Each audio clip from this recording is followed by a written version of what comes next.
Assalamualaikum warahmatullahi wabarakatuh. Yang kami hormati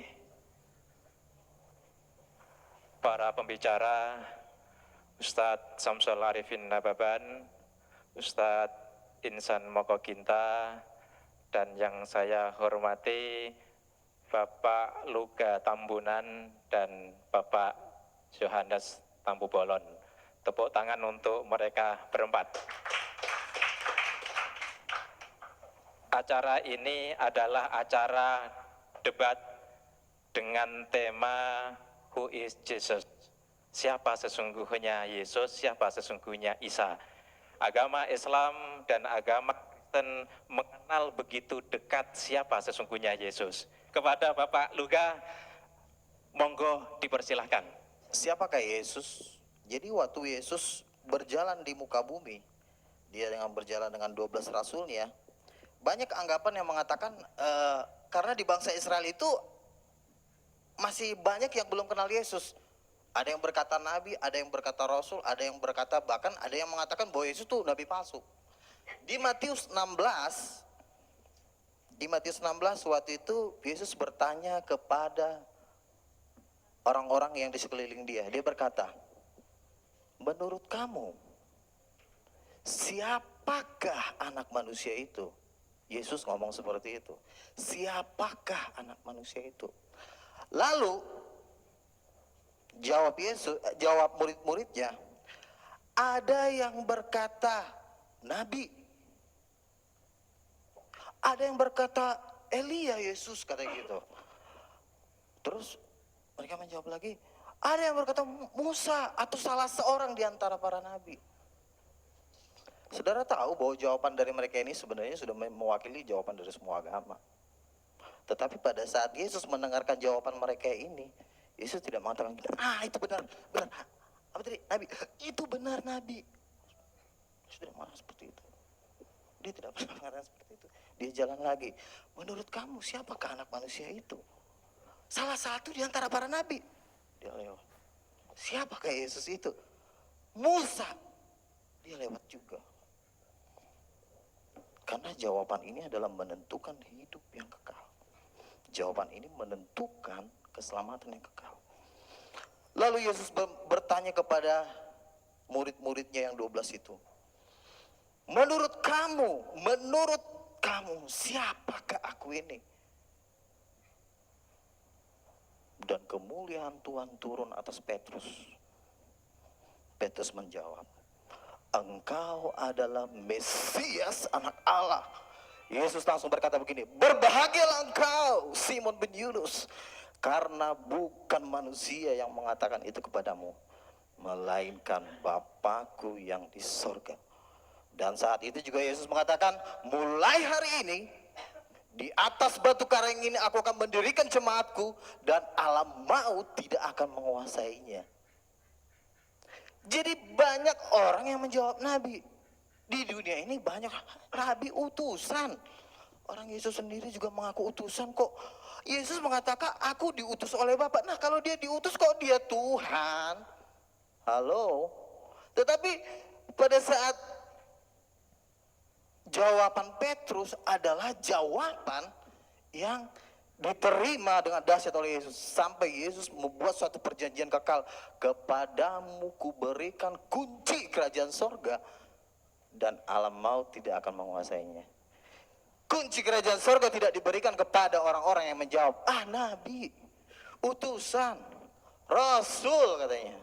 Nah yang jadi pertanyaan begini, lalu Yesus itu kan diutus, kok dia bisa jadi Tuhan sih? Masa ada Tuhan diutus? Itu yang jadi pertanyaan manusia, betul kan? Jadi begini saudara-saudara, jadi saya debat di blog ediprayetnawordpress.com, pengunjungnya udah 150.000 dan komentator terbanyak berada di wall saya ya. Jadi saya berada di peringkat pertama. Saya tahu jawaban, saya tahu pertanyaan kalian. Saya tahu itu. Tapi kalau kita buka di Ibrani 1 ayat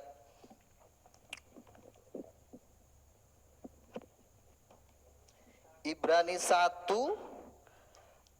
ayat yang kedua, saya bacakan dari sini. Maka pada zaman akhir ini ia telah berbicara kepada kita. Oh, ayat 1 sampai 2 ya, saya baca dari. Setelah pada zaman dahulu berulang kali dan dalam berbagai cara berbicara kepada nenek moyang kita dengan perantara nabi-nabi. Jadi dari dulu Tuhan sudah berbicara kepada manusia itu melalui perantara nabi-nabi. Terus maka pada zaman akhir, berarti ada season kedua nih, habis zaman nabi-nabi, baru ada season yang terakhir ya. Maka pada zaman akhir ia telah berbicara kepada kita dengan perantaraan anaknya yang telah ia tetapkan sebagai yang berhak menerima segala yang ada. Jadi Tuhan, Rasul Paulus menjelaskan bahwa dari dulu Tuhan menceritakan tentang dirinya melalui nabi-nabi, tetapi pada perjanjian baru Tuhan berbicara melalui anaknya.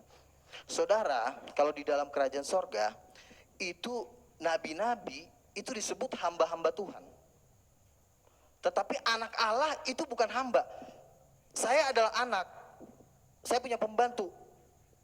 Derajat saya sebagai anak dengan pembantu itu beda, karena anak itu darah bapak saya.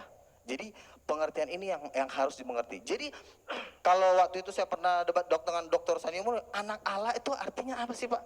Anak Allah itu artinya orang yang disayang Tuhan, lalu langsung diterjemahkan menjadi nabi. Anak Allah tidak bisa langsung diterjemahkan dengan jadi nabi. Dasarnya apa? Karena Yesus mengatakan seperti ini. Pada waktu Yesus berjalan di muka bumi, dia memberikan suatu perintah kepada manusia. Aku diutus oleh Bapa. Benar, ya, Yesus memang utusan. Tetapi karena Yesus utusan bukan berarti dia langsung jadi nabi. Jangan langsung ditafsir sembarangan. Karena yang bisa berhak menafsirkan kitab para nabi-nabi itu cuma 12 rasul. Makanya dikatakan bahwa Yerusalem baru itu dibangun pondasinya itu nama 12 rasul.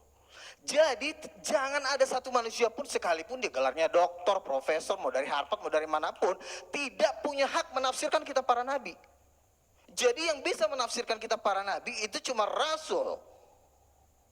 Amin, saudara. Jadi rasul-rasul inilah yang bisa menjelaskan karena mereka dasar pondasi. Kalau Anda mendengarkan menurut pendapat doktor teologi A, doktor teologi B, dasarnya apa? Kenapa Rasul bisa menjelaskan kitab para nabi? Satu, contoh Rasul Paulus. Rasul Paulus adalah diklaim orang Muslim sebagai pendiri agama Kristen. Jadi katanya Rasul Paulus itulah yang mengatur semua tentang Yesus Tuhan itu di Alkitab. Rasul Paulus menjelaskan tentang Yesus Tuhan.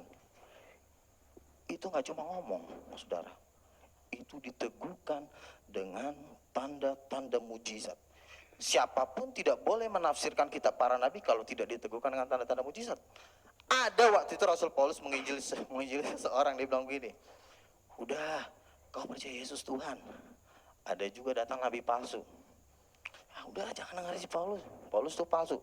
Paulus bilang apa? Paulus bilang gini di Kisah Para Rasul, hai anak iblis, buta kau. Buta langsung. Jadi bagaimana mungkin seorang buta ini yang udah dibutakan sama Paulus mengatakan gini sama Paulus, kau palsu ya, dia aja jalan nggak bisa. Paulus udah melakukan suatu tanda mujizat yang dahsyat, makanya kesaksiannya itu bisa dipegang. Jadi nggak cuma ngomong, Tuhan tuh nggak segan dengan gelar Anda doktor. Emang Tuhan takut kalau gelar Anda profesor? Tuhan gak takut, tetapi Tuhan takut apabila engkau disertai Tuhan dan engkau melakukan tanda-tanda mujizat. Mungkin Anda berkata, wah, Joko Bodo juga bisa bikin mujizat. Ini juga bisa bikin mujizat, siapa tuh? Ponari. Saya mau katakan satu hal ya. Tuhan Yesus sudah tahu kalau nanti omongan-omongan seperti itu akan ada di dunia, dia udah tahu banget. Makanya Yesus memberikan standar mujizat, ya. Dia berikan standar. Waktu itu Yohanes Pembaptis bertanya,